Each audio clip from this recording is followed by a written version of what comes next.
আর এই অফিসটা দোতলায়, যেহেতু জঙ্গলের ভিতরে, বনের ভিতরে, বাঘটাকে সে আক্রমণ না করতে পারে সেজন্য উপরে।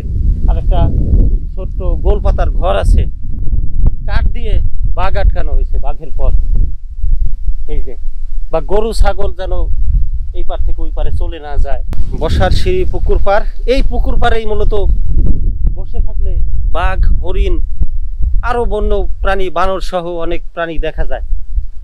জোয়ারের পানিতে অনেক সময় কিন্তু হরিণের বাচ্চা, বাঘের বাচ্চা এগুলো ভেসে ভেসে কোনায় চলে আসে। মনে করেন 5,000 টাকা দাম আছে। যদি 2টা কাঁকড়া, দর্শক 2টা কাঁকড়া 5,000 টাকা বিক্রি করে ও। সেই 2টা কাঁকড়া ধরতে তোমার কতক্ষণ সময় লাগবে? পা নাই বন্ধুরা, এই কাঁকড়াটার 2টা পা নাই, এই জন্য ওরা কিনবে না। আর 2টা পা না থাকার কারণে কিন্তু এটার প্রাইস বা দাম অনেক কমে যাবে। এটা কি কাঁকড়া ভাই? মেদি কাঁকড়া। আসসালামু আলাইকুম দর্শক, আজকে আমরা চলে এসেছি সুন্দরবনের চাঁদপাই রেঞ্জের বুদ্ধমারি বাজারে। মূলত বুদ্ধমারি টহল ফাঁড়ি দিয়ে আমরা একটু ভেতরে ঢুকবো, বুদ্ধমারির টহল ফাঁড়ির আশেপাশটা ঘুরে দেখব, সুন্দরবনের একটু গভীরে যাওয়ার চেষ্টা করব যদি সম্ভব হয়। আমরা এখন আছি বুদ্ধমারি বাজারে। এই বাজারে বিভিন্ন রকমের জিনিসপত্র পাওয়া যায়, নিত্য প্রয়োজনীয় জিনিসপত্র, তেল নুন থেকে শুরু করে মাছ কাঁকড়া প্রায় সব কিছুই বিক্রি হয় এই বাজারে। যদিও সুন্দরবন ঘেঁষা এই বাজার, বাজারের পিছন সাইড থেকেই সুন্দরবন শুরু, বা কাঠের একটা ব্রিজ পার হলেই সুন্দরবনের ভিতরে ঢোকা যায়। একটু পরেই আপনাদেরকে সেই জায়গায় নিয়ে যাব। যারা এখনো আমার চ্যানেল সাবস্ক্রাইব করেন নাই, অবশ্যই চ্যানেল সাবস্ক্রাইব করবেন এবং ফেসবুকে যারা দেখছেন পেজ লাইক দিবেন, পেজ ফলো করবেন, ভিডিওতে কমেন্ট করবেন। সবাই দেখতে থাকুন এই সুন্দর ভিডিওটি।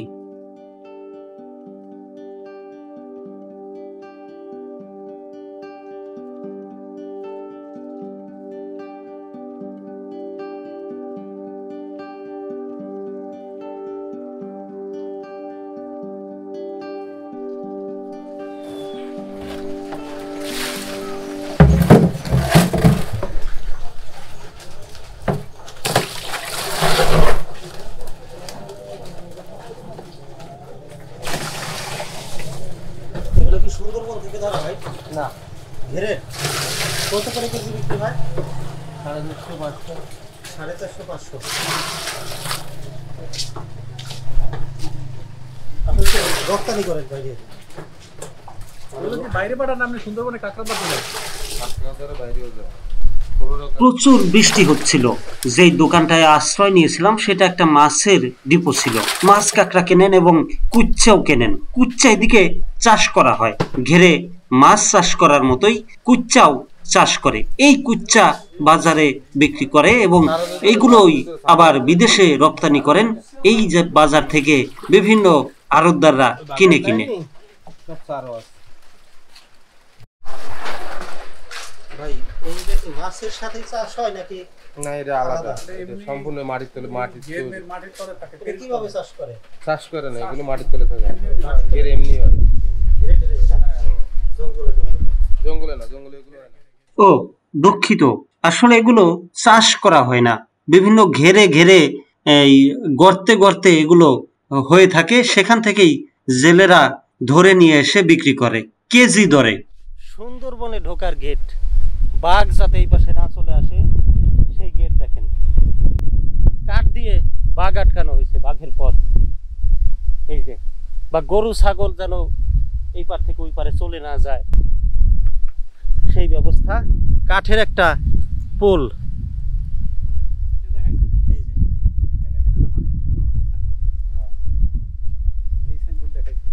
এখন ভরা জোয়ার না, ভরা জোয়ার। এটা কি গাছ? পুরা গাছ। কেওড়া, কেওড়া ফল খাওয়াইলেন না? কেওড়া ফল তো সামনে, কেওড়া ফল তো এগুলো না। তাহলে কেওড়া ফল তো আপনার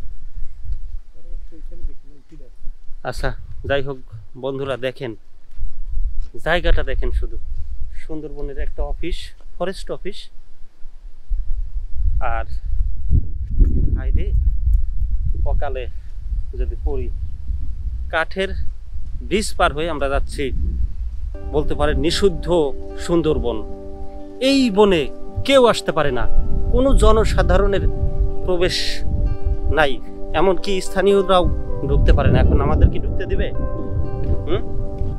আমরা তো আসছি অনেক দূর থেকে ঢোকার জন্য, যদিও অনেক দিন আগে, আজ থেকে প্রায় 4 বছর আগে আমি একবার এখানে আসছি। এসে বাঘের পায়ের ছাপ আমাকে একজন দেখিয়েছিল, এখানকার একজন অফিসার, তিনি নিজে ঘুরে ঘুরে, ইন্সপেক্টর, তিনি পরবর্তীতে হয়তোবা ট্রান্সফার হয়ে দুবলারচরে চলে গেছিলেন। কিন্তু এই জায়গায় এমন ভয়ঙ্কর ঘটনা ঘটে যে বাঘ পানি খাইতে আসে, এখানে একটা পুকুর কাটা আছে। এই যে এত এক্সকেভেটর কেন এই জায়গায়? খাল খনন হচ্ছে নাকি কোথাও? খাল খনন হচ্ছে এক্সকেভেটর দিয়ে, সম্ভবত নদীর পাশে সরকারিভাবে এই প্রজেক্টগুলো চালু হয়, যাতে বাঘ এই পার থেকে ওই পারে না চলে যায় এমন। তারপর মরা খাল তাজা করার জন্য এই ব্যবস্থা নেওয়া হয়। জায়গাটা দেখাই আগে, সুন্দরবনটা দেখেন। এই পাশে অফিসে যাওয়ার রাস্তা, এটা অফিসে যাওয়ার রাস্তা। মাছ ধরতেছে একজন, আমরা একটু মাছ ধরা দেখে আসি। দেখেন এই যে বৃষ্টি বাদল হলে, কাদা হইলে যে ইট দিয়ে এখান দিয়ে যাওয়া আসা করতে হয়। এখন বৃষ্টির শুরু, সিজন শুরু, এই জন্য বর্ষার সময় বেশি একটা কাদা হয় নাই, কিছুদিনের ভিতরে হয়ে যাবে। আর এই অফিসটা দোতলায়, যেহেতু জঙ্গলের ভিতরে, বনের ভিতরে, বাঘটাকে সে আক্রমণ না করতে পারে সেজন্য উপরে আর একটা ছোট্ট গোলপাতার ঘর আছে। বসার সিঁড়ি, পুকুর পার। এই পুকুর পাড়েই মূলত বসে থাকলে বাঘ, হরিণ, আরো বন্য প্রাণী, বানর সহ অনেক প্রাণী দেখা যায়। যেখানে অনেক দিন আগে, আমি প্রায় 4 বছর আগে আসছিলাম, তখন এখানকার একজন ইন্সপেক্টর, তিনি আমাকে বাঘের পায়ের ছাপ দেখিয়েছিলেন। এই যে কোনাটায়, এই যে একদম পুকুরের ওই কোনাটায়, ওই পারে গিয়ে আবার দেখবো যে কোনো পায়ের ছাপ চিহ্ন আছে কিনা। এখন একজন কর্মকর্তা সম্ভবত এখানে মাছ ধরছেন, দেখি বন বিভাগের কর্মকর্তা, দেখি উনি কোন মাছ পাইছে কিনা। হ্যাঁ, চেহারা দেখানো যাচ্ছে, দেখাচ্ছি না আর কি। আপনার পিছন সাইড কি মাছ পাইলেন? এটা তেলাপিয়া, তিনটা মাছ পাইছে উনি, জাপানি বটি তেলাপিয়া। আমরা কি ওই পারে দিয়ে একটু, আচ্ছা, উনি আমাদেরকে অনুমতি দিছে এই পার দিয়ে, পুকুর পাড়ের এই পাশ দিয়ে ঘোরা। আর জঙ্গলের ভিতরে বলতে কি, জঙ্গলের ভিতরে আসলে কিছুই নাই, থাকলে অনেক কিছু আছে, নাইলে কিছুই নাই। সব জায়গায় একই চেহারা, জঙ্গলের ভিতরে ঢোকার কিছু নাই। আর বাঘ থাকলে কোনায়ও থাকতে পারে, ভিতরেও থাকতে পারে। আর ভিতরে শুধু বড় বড় গাছ, লতা পাতা, কাঁটাযুক্ত কাদা, ওর মধ্যে অনেকবার গেছি আর যেতে চাই না। আগে, অনেক আগে ডাকাতের উৎপাত ছিল, এখন ডাকাতের উৎপাত নাই। তবে বাঘের আনাগোনা হয়, মাঝে মধ্যেই বাঘ আসে। আমরা এই জায়গা দিয়ে আমরা একটু সামনে যাব।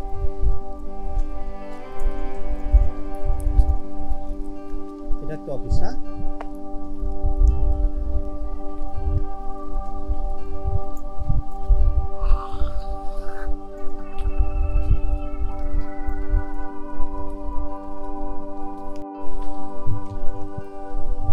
দর্শক, ঠিক এই জায়গাটায় আমি বাঘের পায়ের ছাপ দেখছিলাম, যেটা এখন দেখানো সম্ভব হচ্ছে না। পানিতে ভরা, জোয়ারের পানি উঠছে, ভাটা হলে এই জায়গায় কিন্তু কোনো পানি থাকবে না। আবার কি মজার ব্যাপার দেখছেন। আর এই পানি কিন্তু লবণাক্ত পানি, যার কারণে বনের বাঘ, হরিণ, বানর এই লবণাক্ত পানি খায় না। এখানে কৃত্রিমভাবে, সরকারিভাবে মিঠা পানির পুকুর তৈরি করা হয়েছে এবং বনের বিভিন্ন প্রান্তে প্রান্তে এইরকম পানির জন্য, খাবারের পানির জন্য, বনের পশুর খাবারের পানির জন্য এরকম ব্যবস্থা করা হয়েছে, যেখানে এসে বনের পশু পাখি তারা পানির তৃষ্ণা মেটায়। দেখেন এখান দিয়ে গাছ একটু ছোট, ওই বড় গাছও আছে। আর এই পাশটায় একটু ভিতরে যাইতে পারলে আরো ভালো করে দেখানো যেত। সেটা শীতের সময় আসলে ভিতরে যাওয়া যায়, কিন্তু এই যে বর্ষার সময় এর ভিতরে কেমনে যাবেন বলেন?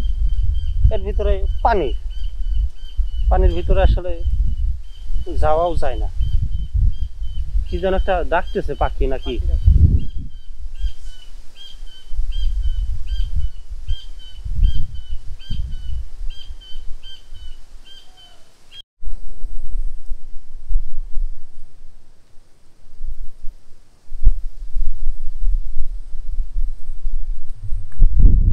বন্ধুরা, জোয়ারের পানিতে অনেক সময় কিন্তু হরিণের বাচ্চা, বাঘের বাচ্চা এগুলো ভেসে ভেসে কোনায় চলে আসে। অনেক সময়, গত বছরে এমন ঘটনা ঘটছে। বিভিন্ন সময় সিডরের সময় এই ঘটনাগুলো বেশি ঘটে, ঘূর্ণিঝড়ের সময় এই ঘটনাগুলো বেশি ঘটে, যে বনের পশু পাখি ভেসে বেরিয়ে আসে নদীতে বা খালে বিলে। হ্যাঁ, ভিতরে পানির চাপ বাড়লে এগুলো মানালে চলে আসে উপরে চলে আসে। আচ্ছা, আর এই পাশে একটা বাঘের টাইগার কি দেখলাম ওই পাশে? ইনফরমেশন বললেন এই যে নিরাপত্তা, টাইগার শেল্টার নাকি যেন, টাইগার টিম আছে এই পাশে। একটা বাহিনী তৈরি করা হয়েছে, যে বাহিনীর কাজই হচ্ছে সুন্দরবনের পশু টাইগারের সুরক্ষা দেওয়া এবং বাঘ বনের বাইরে এসে যেন মানুষের কোনো জানমালের ক্ষয়ক্ষতি না করে সেই বিষয়টা দেখা।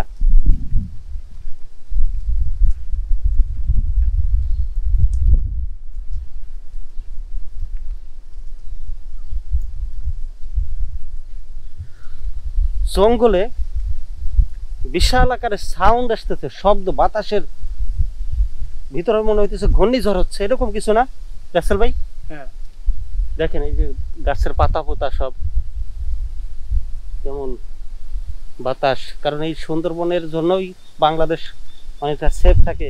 এশিয়া মহাদেশের নিঃশ্বাস কেন্দ্র বলা হয়, যার কারণে বড় বড় ঘূর্ণিঝড় সিডর আঘাত খেয়ে গতিবেগ কমে যায়, যার কারণে স্থল পথে মানুষের ক্ষয়ক্ষতি কম হয়, বা স্থলভাগে মানুষের ক্ষয়ক্ষতি কম হয়।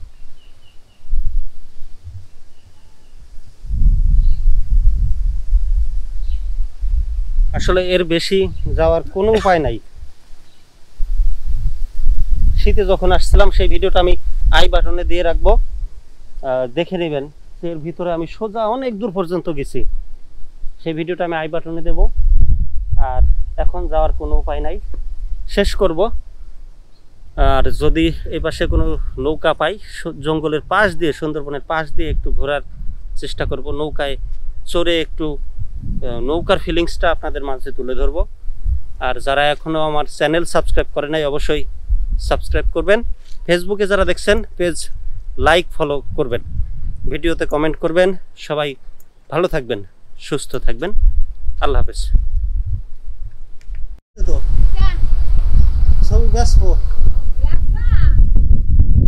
খালা কইতেছে কি, খালার ছবি উঠছে এর ভিতরে। আমি বললাম যে খালার ছবি তো তুলছি, খালার ছবি তুলে বেচবো, আমি বিক্রি করব। হ্যাঁ হ্যাঁ, এটাই তো কইতেছি, আপনার ছবি তুলে নিয়ে গেলাম।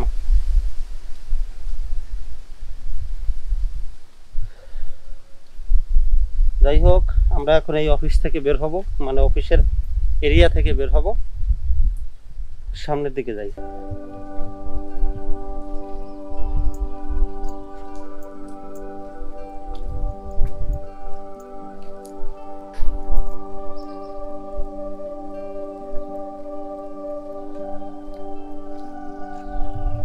আপনারা যারা আসেন অনেকেই সুন্দরবন দেখার জন্য, তারা কিন্তু যান কোথায়? দুবলার চর, বড়জোর। যদি কেউ দূরে যান, দুবলার চর, যেখানে এখন টুরিস্ট এরিয়া হয়েছে, সবাই যায়। আর করমজল কম্পালসারি, আসলেই সুন্দরবন আসলেই সবাই করমজল যায়। কিন্তু মূলত করমজল গিয়ে কি দেখেন? সুন্দরবনের ভয়ঙ্কর রূপ, আসল চেহারা কিন্তু দেখা যায় না। প্রকৃতির রূপ, যেখানে পদদলি বারবার পরে, বারবার মানুষ একই জায়গায় ঘুরতে যায়, সেই বিষয়টা কিন্তু ভালো লাগার মতো না। ভালো লাগবে কোনটা, যেখানে কেউ আসে না। এই যে চাঁদপাই রেঞ্জের এই এলাকাটা, বুদ্ধমারি বাজার থেকে সোজা এই অফিস দেখা যায়, এবং এই অফিসটা এমন একটা অফিস যে এটা জঙ্গলের ভিতরে স্থাপন করা হয়েছে। হ্যাঁ, এই জঙ্গলের ভিতর থেকে তারা এই পাশটা কন্ট্রোল করে।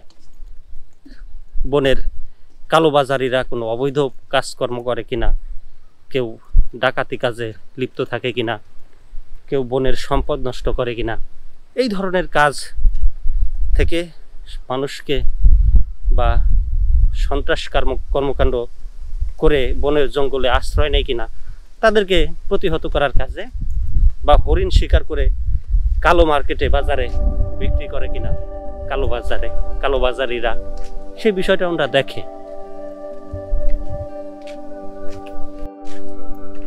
দর্শক, সুন্দরবনে একজন কাঁকড়া ধরছে ছোট ভাই, ওর সাথে একটু কথা বলি, দেখি ও কোনো কাঁকড়া পাইছে কিনা। যদি বড় কোনো কাঁকড়া পাই তাহলে আমরা কিনে নেব ওর কাছ থেকে। কি অবস্থা ছোট ভাই? আলহামদুলিল্লাহ ভালো। মাছ ধরতেছো না কাঁকড়া? কাঁকড়া। এদিকে তাকাও, কাঁকড়া পাইছো একটাও? না, কেবল আইছি। এদিকে তাকায় কথা বলো। পাও কাঁকড়া তুমি? পাই। প্রতিদিন কয়টা করে ধরো? এই মনে করেন 1000 টাকা 2000 টাকা। 2000 টাকার কাঁকড়া বিক্রি করো? কয়টা কাঁকড়া? কাঁকড়া মনে করেন এই বিলকারে 2 টাকারও মনে করেন 5000 টাকা দাম আছে। যদি 2টা কাঁকড়া, দর্শক 2টা কাঁকড়া 5000 টাকা বিক্রি করে ও। সেই 2টা কাঁকড়া ধরতে তোমার কতক্ষণ সময় লাগবে? এই 2 কাঁকড়া যেদিন মনে করেন 5 মিনিটও লাগতে পারে, 1 ঘন্টাও লাগতে পারে, সারাদিনও লাগতে পারে। প্রতিদিন কি তোমার কিছু হয় নাকি কোনো দিন মাইর আছে? প্রত্যেক দিন একটা হইলেও পাই। একটা হইলেই পাও।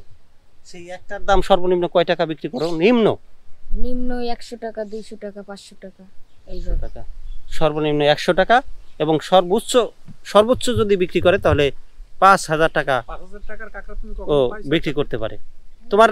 তোমার নাম কি ছোট ভাই? মোহাম্মদ সিয়াম ফকির। সুন্দরবনের চাঁদপাই রেঞ্জের এই এলাকায় ও কাঁকড়া ধরে।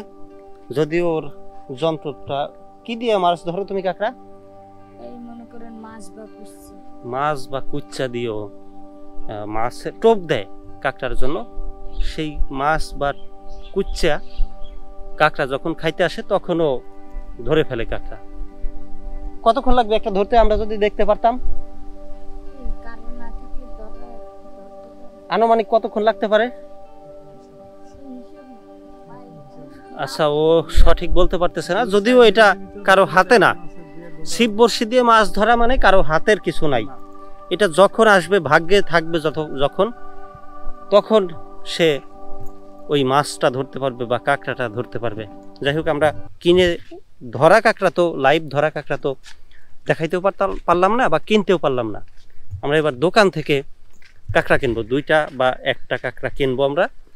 বড় কিনবো না, যেহেতু 2000-5000 টাকারও কাঁকড়া আছে। আমরা জাস্ট ছোট অল্প টাকার মধ্যে 1টা বা 2টা কাঁকড়া, আর যদি গলদা চিংড়ি সম্ভব হয় বড় দেখে, হ্যাঁ 1-2টা গলদা চিংড়ি নেব। নিয়ে আমরা সেই হোটেলের যে বাবুর্চি ভাইয়ের সাথে কথা বলে আসছি, যিনি রান্না করে দিতে চাইছেন, তার কাছে নিয়ে যাব। রাতে জম্পেশ করে কাঁকড়া ভুনা দিয়ে গরম ভাত খাওয়া দাওয়া হবে।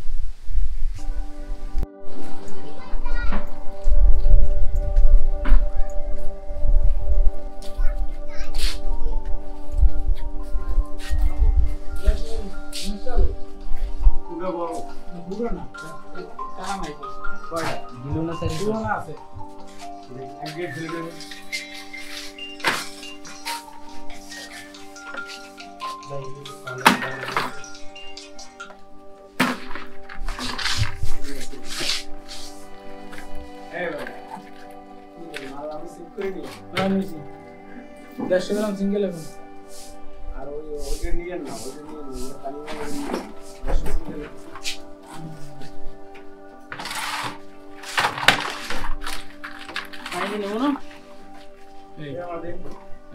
ভাই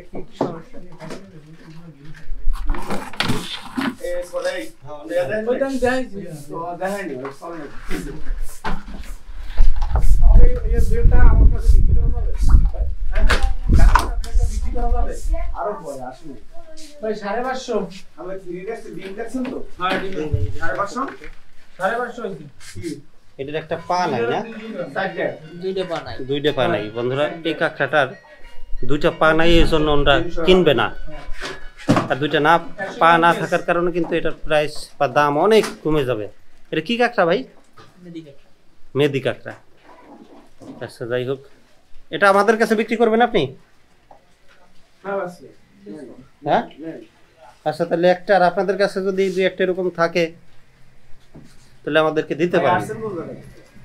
হ্যাঁ আমরা খাওয়ার জন্য নেবো ভাই, খাওয়ার জন্য। আমরা তো বিকালে থাকবো না, আমরা চলে যাবো এখনই।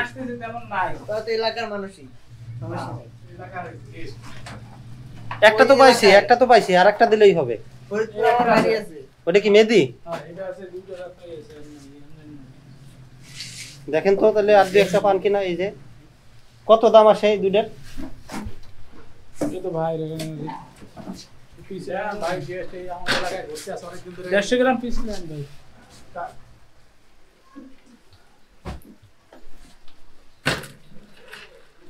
মোট 250 গ্রাম হয় দুইটা 250 গ্রাম। 50 টাকা দেন।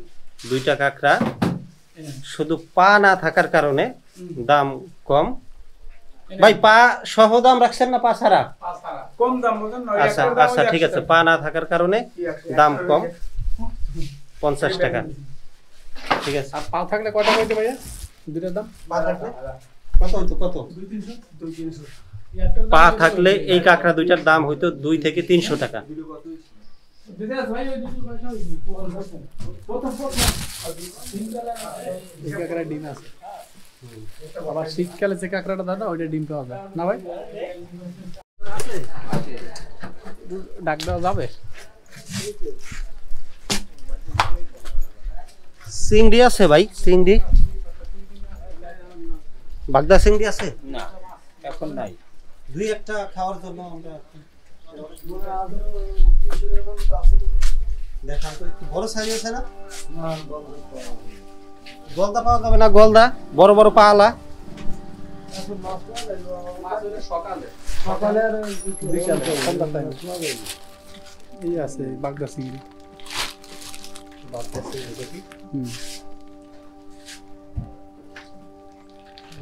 সব পলিথিনে মেলে ধরে না দেখাই। বাগদা চিংড়ি আমার বড় আছে, ছোটটা খাইতে চাপ পাবে। এই জায়গায় কয় টাকার আছে ভাই? অনেক কটটুকু আছে। দেখেন তো একটু ওজন দিয়ে।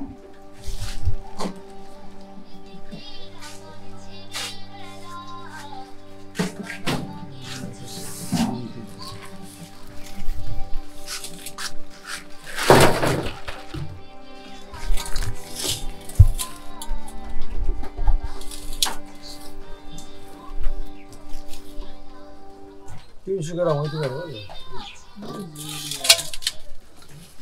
ওই জন্য 100 গ্রাম কয় টাকা কেজি এটি? এটা নেবেন হ্যাঁ এই করে নেন। কত করে? 850 টাকা কেজি। 850 টাকা। এটা কি চিংড়ি ভাই? নাম কি এই চিংড়ির? বাগদা চিংড়ি। বাগদা চিংড়ি। বাগদা চিংড়ি। হরিণা চিংড়ি কোনটা? এটা ছোট ছোট নাই। হরিণা চিংড়ি ছোট ছোট। আচ্ছা তাহলে এটার দাম আসে কত এই জায়গায়? 300 গ্রাম। 300 দাম কত? 327 সেদ্ধ বাদ দেন ভাইয়া 15 টাকা। 850। ওই ধরেন 340 আর হলো আমরা 3টা 15 আর 255 টাকা। 255। 50 একটু বাদ দাও না ভাইয়া? 50 একটু বাদ দাও না? 50টা 800 ধরা দাও না? আরে 250 টাকা তো হয়ে গেল, আর লাগে না। এতে একই কথা হইবে। 250 টাকা একটু কম রাখবেন না? দর্শক, কাঁকড়ার দুইটা পা না থাকার কারণে দুইটা কাঁকড়া কিনলাম মাত্র 50 টাকা দিয়ে, যে কাঁকড়াটির দাম ছিল বাজার মূল্য 2 থেকে 300 টাকা। এদিকে এসে আমরা 250 টাকার প্রায় 8-10 পিস বা 7-8 পিসের মতো বাগদা চিংড়ি কিনলাম। এবার এই বাগদা চিংড়িগুলো নিয়ে যাব জাহাঙ্গীর ভাইয়ের হোটেলে, তিনি কেটে কুটে ভুনা করে দিবেন, তাই দিয়ে রাতের ডিনার হবে, রাতের খাবার খাবো। সেই ভিডিওটা দেখতে হলে অবশ্যই চ্যানেল সাবস্ক্রাইব করে পাশে থাকবেন, ভিডিওতে লাইক দিবেন, ফেসবুকে যারা দেখছেন অবশ্যই পেজ লাইক করবেন, ফলো দিবেন। সবাই ভালো থাকবেন, সুস্থ থাকবেন, ধন্যবাদ।